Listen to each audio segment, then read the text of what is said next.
The rattling of stage-coach wheels came to an abrupt halt, throwing Hannah Owens forward as dust billowed through the open window.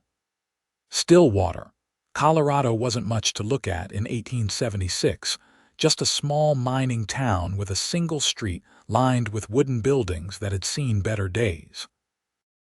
But to Hannah, it represented hope, a fresh start away from the whispers and sidelong glances that had followed her in Boston. "End of the line, miss," the driver called down, his voice gruff from years of shouting over thundering hooves. Hannah stepped down from the coach, her blue traveling dress already gathering dust from the unpaved street. At 22, she had never ventured west of the Mississippi before. The journey had been arduous, 6 days by train to Denver, then another full day by stagecoach to reach this remote outpost nestled in the shadow of the Rocky Mountains. She clutched her small valise tightly, conscious of the curious stares from the men lounging outside the saloon. Women were scarce in these parts, and her arrival was causing quite a stir. Hannah lifted her chin and squared her shoulders. She hadn't come all this way to shrink under their scrutiny. "You must be Hannah," a warm voice called. A plump, gray-haired woman with kind eyes approached. "I'm Edith Miller. We've been corresponding about the teaching position." Hannah nodded, relief washing over her. "Yes, Mrs. Miller, thank you for meeting me. I hope I haven't kept you waiting." "Not at all, dear. Let me help you with your things. You must be exhausted." Edith gestured to a young boy who'd been trailing behind her. "Tommy here will fetch your trunk." The schoolhouse was at the far end of town, a modest one-room building with a small living space attached to the rear. It wasn't much, but after months of struggling to find work in Boston, the position had seemed heaven-sent. "It's not fancy," Edith said apologetically as she showed Hannah around, "but it's clean and the children are eager to learn. 28 students, ages 6 to 16. Hannah smiled. "It's perfect, Mrs. Miller. I'm grateful for the opportunity. The school board meets tomorrow evening. They'll want to welcome you properly." Edith hesitated. "I should warn you, Stillwater can be a bit traditional in its thinking. Some weren't keen on hiring an unmarried teacher from back east." Hannah's smile faltered slightly. She'd encountered similar prejudices before. "I assure you my qualifications speak for themselves. I graduated at the top of my class." "I'm sure you'll win them over in no time," Edith said, patting her arm. "Now get some rest. I'll send my husband over with some supper later." After Edith left, Hannah unpacked her meager belongings. The journey west had consumed most of her savings. Teaching had always been her passion, but finding a position in Boston had proved impossible. The rejections had never been explicit about the reason, but Hannah knew. Her size had always been a barrier, the whispered comments following her since childhood. She caught her reflection in the small mirror above the wash basin. Her auburn hair was coming loose from its pins, her green eyes tired from the journey. Hannah had always been what polite society called robust, though behind closed doors they used far less kind terms. A knock at the door interrupted her thoughts. Expecting Edith's husband with supper, Hannah was surprised to find a tall, broad-shouldered man standing there instead.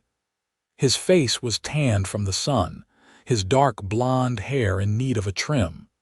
He wore practical clothes, a work shirt, denim pants, and dusty boots. Not the typical attire of a town official. "Evening, madam," he said, removing his hat. "Ross Keller.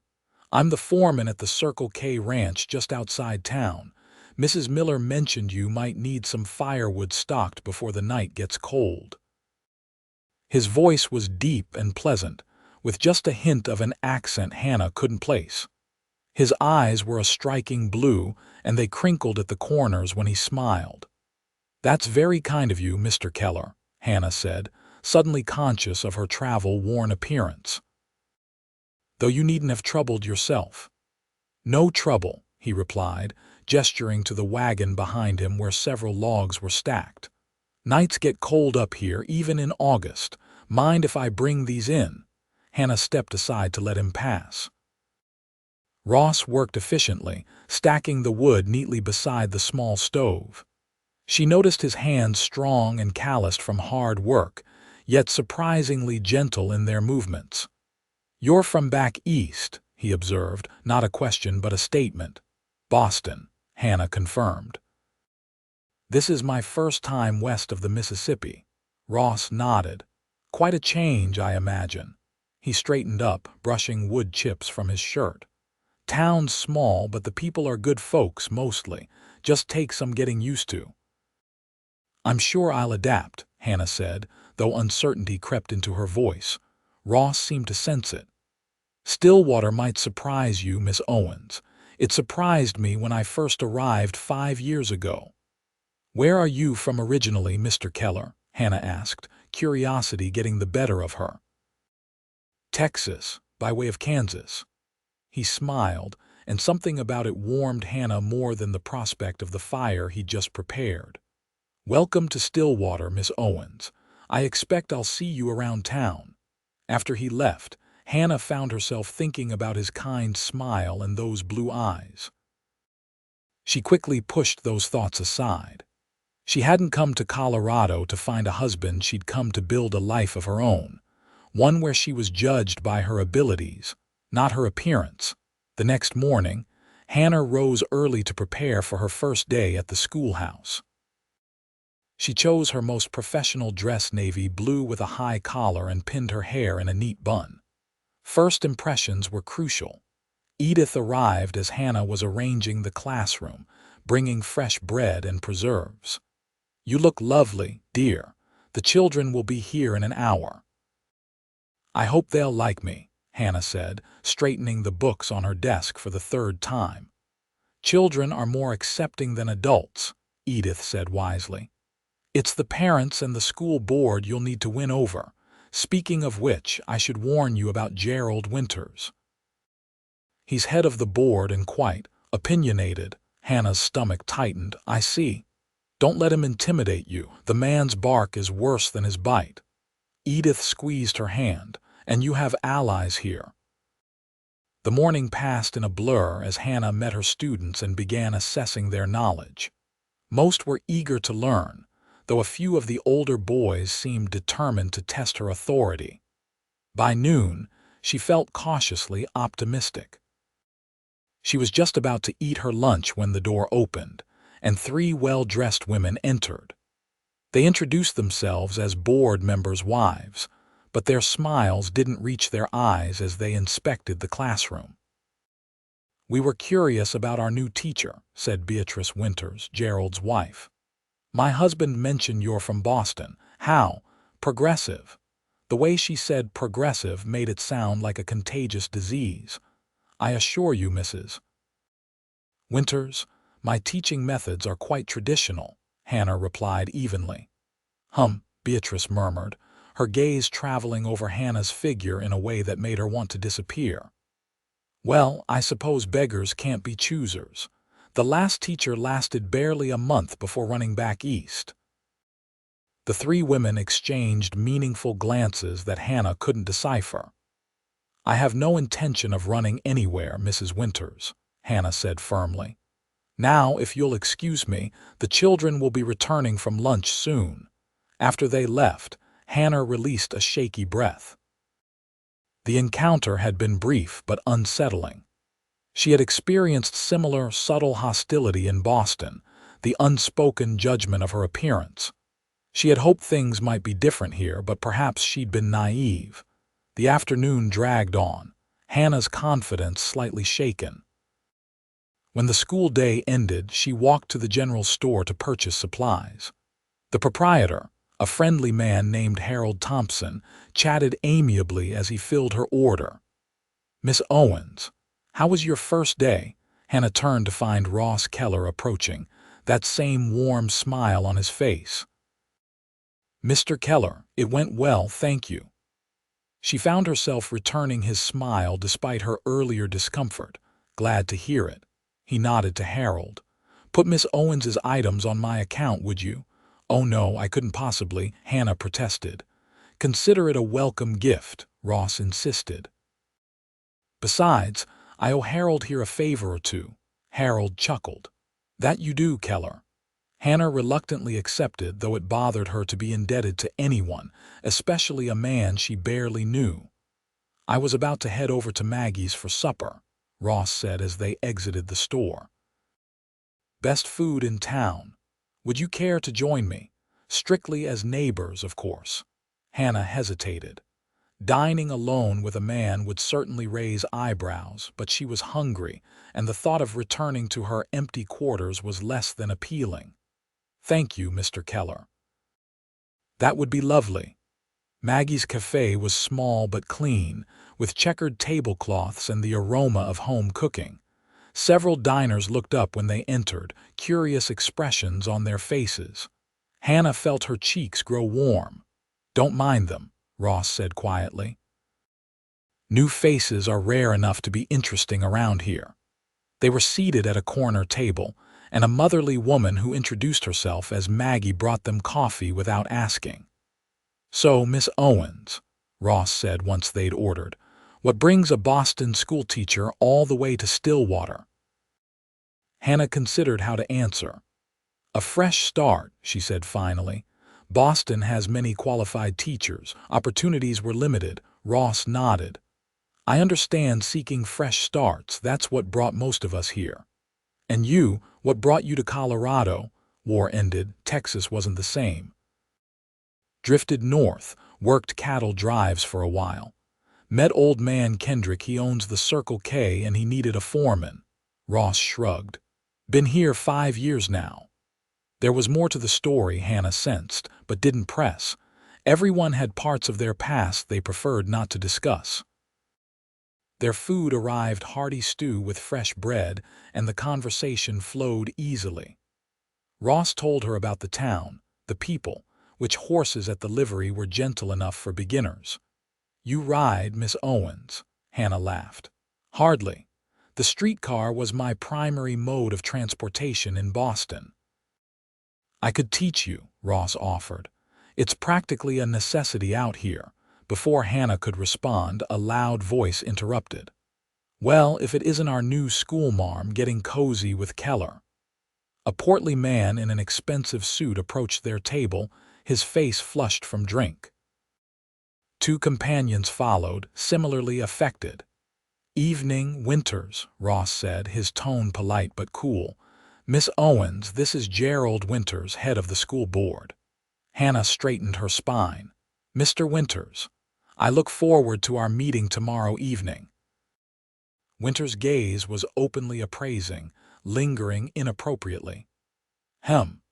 Not what I expected when I agreed to hire an Eastern teacher. Thought they'd send someone more, suitable for molding young minds. Hannah felt the familiar knot in her stomach, the one that formed whenever someone commented, directly or indirectly, on her size. Ross's voice cut through her discomfort. Miss Owens taught admirably today, from what I hear. The Thompson boy came home talking about maps and geography like he'd discovered gold. Winters snorted. Didn't know you had such interest in education, Keller.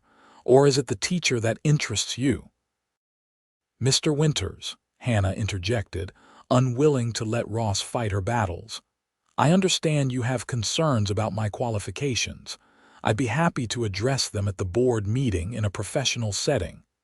Winters seemed taken aback by her directness. Yes, well, we'll see about that. He tipped his hat mockingly. Enjoy your evening. After he left, Hannah released a long breath. I apologize, Mr. Keller. It seems I've already managed to make an enemy. Winters is an enemy worth having, Ross replied, surprising her. Man's disliked by half the town.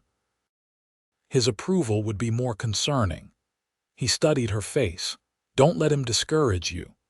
I've encountered men like him before, Hannah said, pushing her half-eaten stew away, her appetite gone. Ross frowned.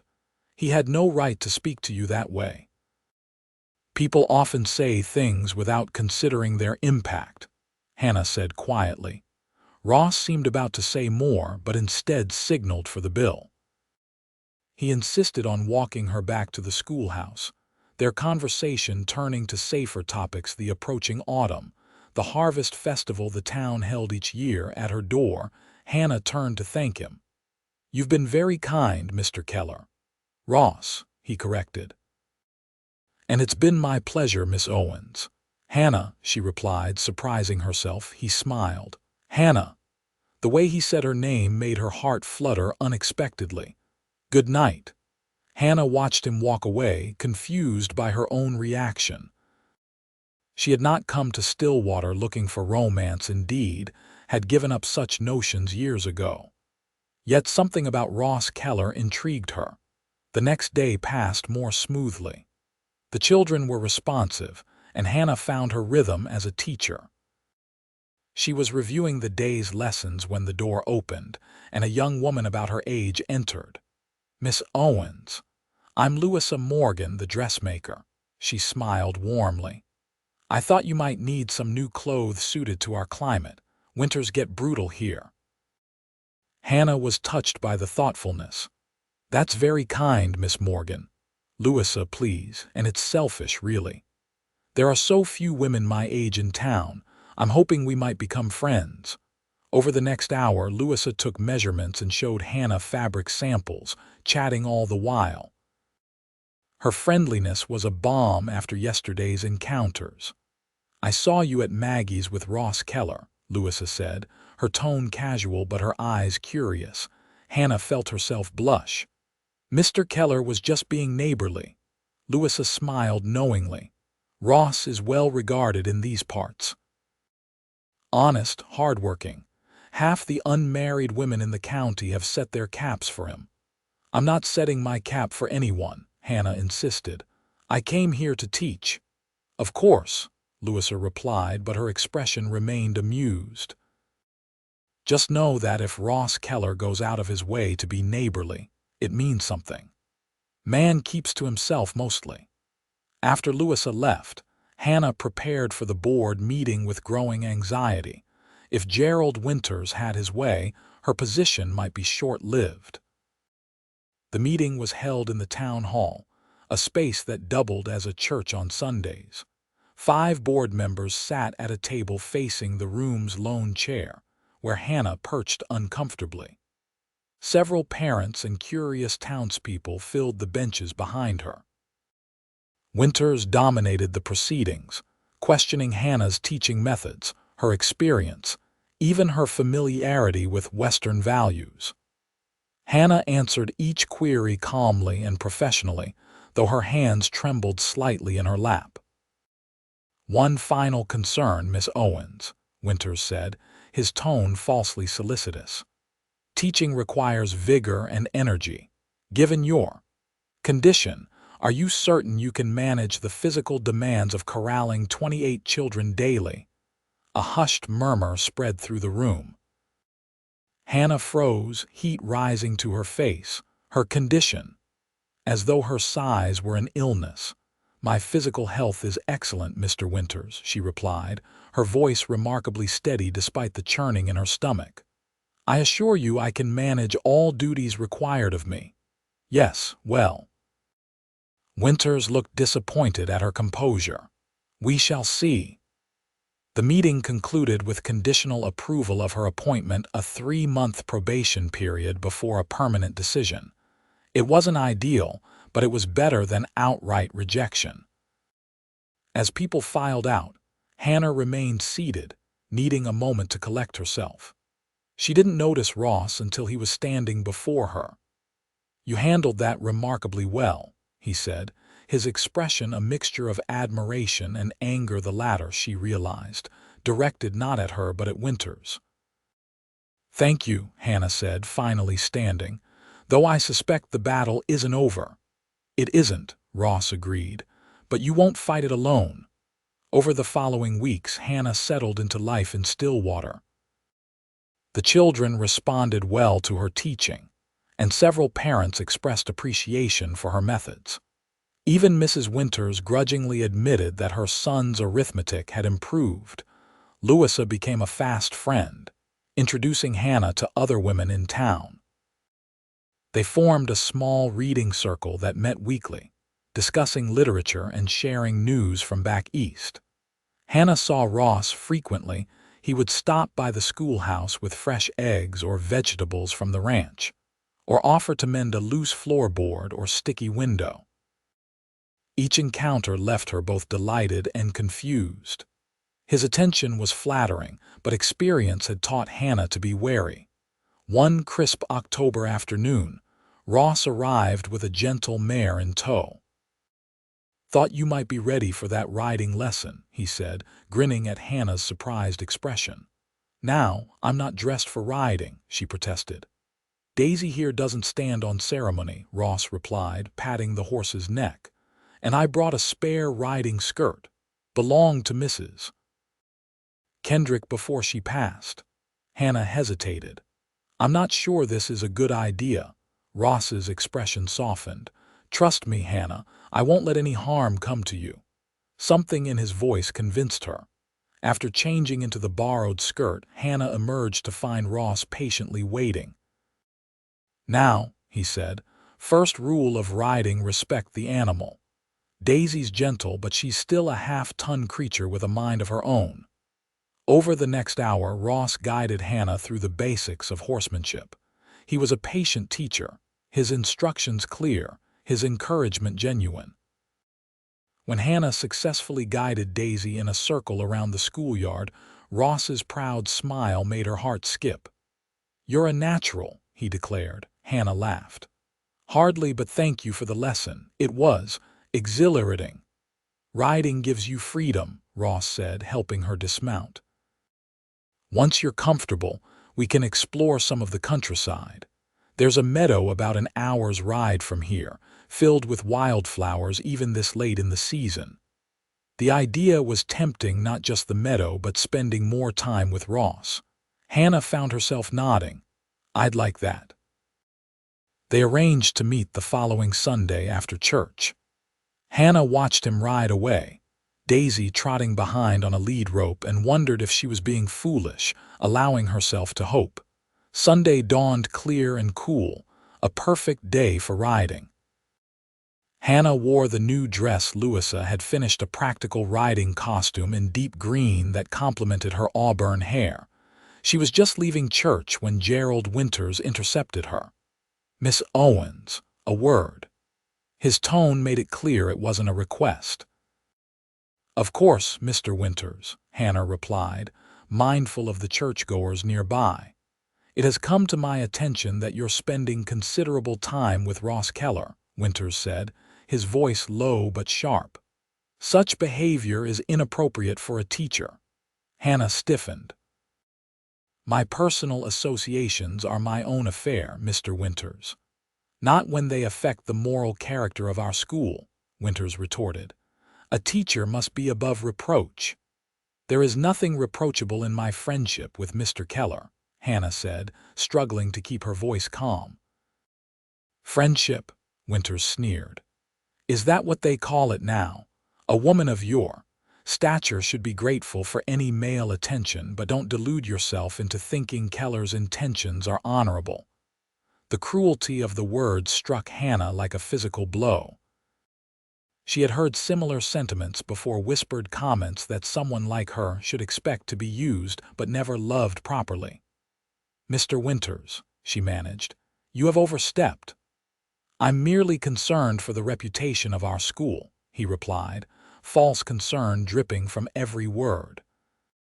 "Perhaps you should reconsider your position here if you find our standards too restrictive." He walked away, leaving Hannah trembling with a mixture of humiliation and rage. She was still standing there when Ross found her. "Hannah, are you all right?" His brow furrowed with concern. She forced a smile. "I'm fine, just tired. I think I should postpone our ride." Ross studied her face. "What did Winter say to you?" "Nothing of consequence," Hannah lied. "Truly, I'm just not feeling well." Ross clearly didn't believe her, but he nodded. "Another time, then." Over the next week, Hannah avoided Ross, making excuses when he came by the schoolhouse, keeping their interactions brief and formal. It hurt to distance herself, but Winters's words had reopened old wounds. What if he was right? What if Ross was merely amusing himself with the novelty of her company? Friday afternoon, as Hannah was dismissing her students, she found Ross waiting outside. His expression was determined. "Mr. Keller," she greeted him formally. "It's back to Mr. Keller now." He asked, his tone light but his eyes serious. "I thought we'd moved past that." Hannah busied herself with organizing papers. "It's more appropriate given my position." "Hannah," Ross said softly, "what's really going on? Did I offend you somehow?" She couldn't meet his eyes. "Not at all. I simply think it's better if we maintain a proper distance." "Because of Winters," Ross guessed. "What did that old windbag say to you?" "It doesn't matter." "It matters to me," Ross insisted, stepping closer. "Especially if it's made you withdraw from a friendship I've come to value greatly." Hannah finally looked up, startled by the sincerity in his voice. "He implied that your attention toward me was inappropriate, that I should be." She couldn't finish the sentence, embarrassment choking her. Ross's expression darkened. "Winters has a talent for cruelty. Whatever he said, it was designed to hurt you, not help you." "Perhaps," Hannah admitted, "but that doesn't mean there wasn't truth in it." Ross stepped closer, close enough that Hannah could see the flecks of gray in his blue eyes. "What truth, Hannah?" "That I enjoy your company. That I look forward to seeing you each day. That I find you the most intelligent, compassionate woman I've met in years." Hannah swallowed hard. "He said a woman like me should be grateful for any male attention, but not to delude myself about your intentions." Understanding dawned on Ross's face, followed quickly by anger. "A woman like you," he repeated, his voice tight. "He meant your size." Hannah nodded, mortified. "It's not the first time I've heard such things. In Boston they called me," she broke off, unable to repeat the hurtful words. "They called me fat," she finally said, the admission painful but somehow freeing. "Among other things." Ross was quiet for a long moment, his jaw working as if he was restraining himself from saying something. When he finally spoke, his voice was gentle but firm. "Then I'll call you Perfect," he said, "and mean it." Hannah stared at him, certain she had misheard. "What? You heard me," Ross said, taking her hand in his. "Hannah Owens, you are perfect exactly as you are. Your kindness, your intelligence, your courage in coming west alone, these are the things I see when I look at you." Tears welled in Hannah's eyes. No one had ever spoken to her this way before. "Ross, you don't have to. I'm not saying this out of pity or obligation," he interrupted. "I'm saying it because it's true. Because I've been half in love with you since the day you arrived, standing in the dusty street looking both terrified and determined." Hannah's breath caught. "Half in love." Ross smiled, that warm smile that reached his eyes. "Well, maybe more than half by now." He reached up to brush a tear from her cheek. "I don't care what Winters or anyone else thinks. I care what you think, what you feel." Hannah's heart pounded. I feel the same," she admitted, "but I'm afraid." "Of what?" "That this can't be real. That I'll wake up tomorrow and you'll have realized your mistake." Ross shook his head. "Not going to happen.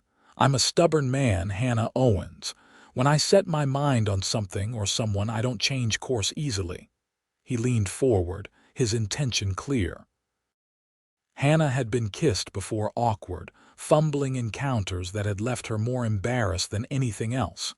But Ross's kiss was different. Gentle but assured, it spoke of genuine affection and respect. When they parted, Hannah felt light-headed. "Oh," was all she could manage. Ross chuckled.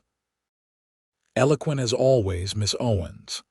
The teasing broke the tension and Hannah laughed. "You caught me off guard, Mr. Keller." "Good," he replied. "I like surprising you." He grew serious again. "Hannah, I want to court you properly."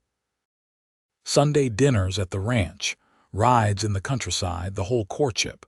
But only if that's what you want too. Hannah thought about the life she'd imagined for herself when she'd boarded that train in Boston. Teaching had been the focus, independence her goal. Love hadn't factored into her plans because experience had taught her not to expect it. Yet here it was, offered freely by a man who saw beyond what others had always defined her by. "Yes," she said simply. "That's what I want too." The following months brought changes Hannah could never have anticipated. Her relationship with Ross blossomed under the curious eyes of Stillwater. Some, like Louisa and Edith, were openly supportive.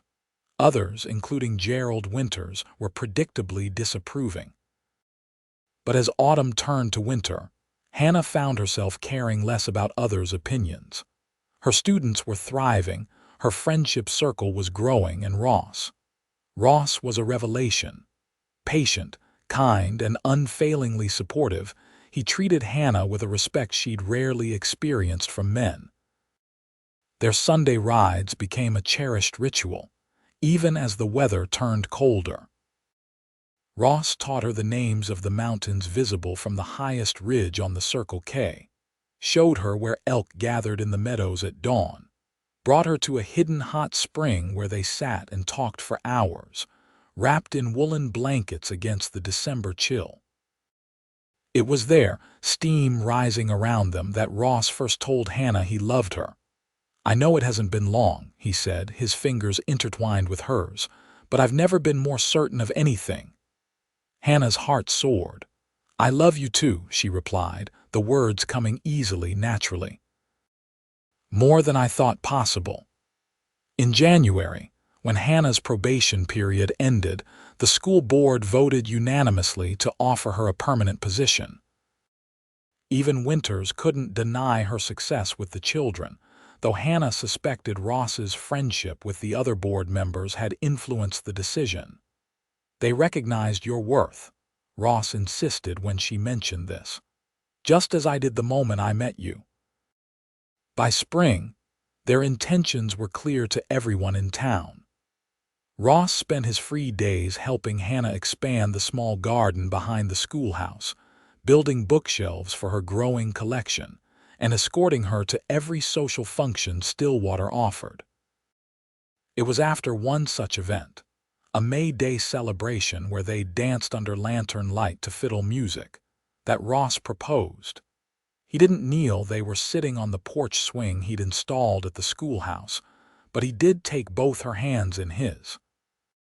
"Hannah Owens," he said, his voice steady despite the nerves evident in his eyes. "I never expected to find love again after the war. Thought that part of me was gone for good. Then you stepped off that stagecoach and everything changed." Hannah's eyes filled with tears as he continued. "You've brought joy back into my life. You've shown me what it means to be truly seen and accepted.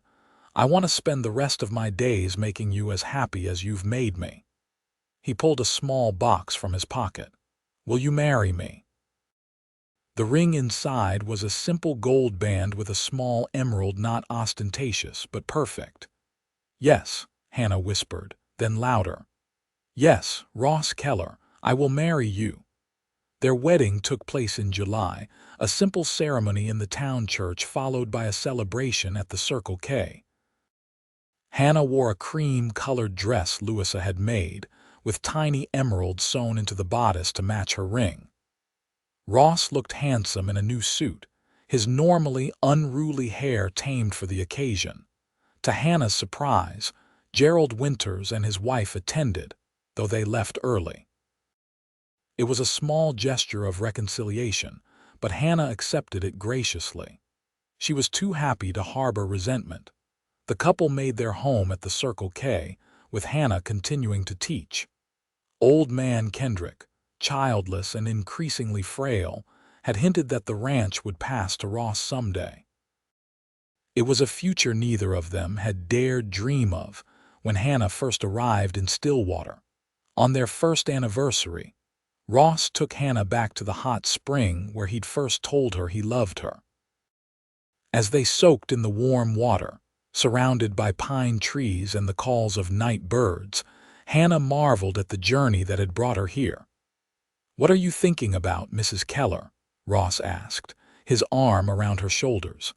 Hannah smiled at the name she still wasn't fully used to. "I was thinking about how differently my life turned out than I expected, how thankful I am that I took that teaching position, even when I was terrified." Ross pulled her closer. "I thank God for it every day." Hannah rested her head on his shoulder. "Do you remember what you said to me that day in the schoolhouse, when I told you what they called me in Boston?" "I remember," Ross said softly. "I called you perfect, and I meant it." "You did," Hannah agreed. "You were the first person who ever made me believe it might be true." "It is true," Ross insisted. "Every inch of you is perfect to me, Hannah Keller." In the firelight, with the man she loved holding her close, Hannah finally felt at the truth of his words, the reality of being loved completely, without reservation or condition. Perfect, just as she was. Later that night, as they lay in the small cabin Ross had built near the spring, Hannah whispered, "I have news." Ross turned to her, moonlight silvering his features. "What kind of news?" Hannah took his hand and placed it on her stomach. "The kind that will arrive in about 7 months." The joy that transformed Ross's face was everything Hannah had hoped for. "A baby! We're having a baby!" Hannah nodded, her own happiness too great for words. Ross gathered her in his arms, his laughter mingling with tears. "Hannah Keller, you continue to make me the happiest man alive." As they drifted to sleep, Hannah reflected on the long journey that had brought her to this moment, from a lonely woman escaping whispers and judgment to a beloved wife and soon-to-be mother. The road had been difficult, but every step had led her here, to this man, to this love. Perfect indeed.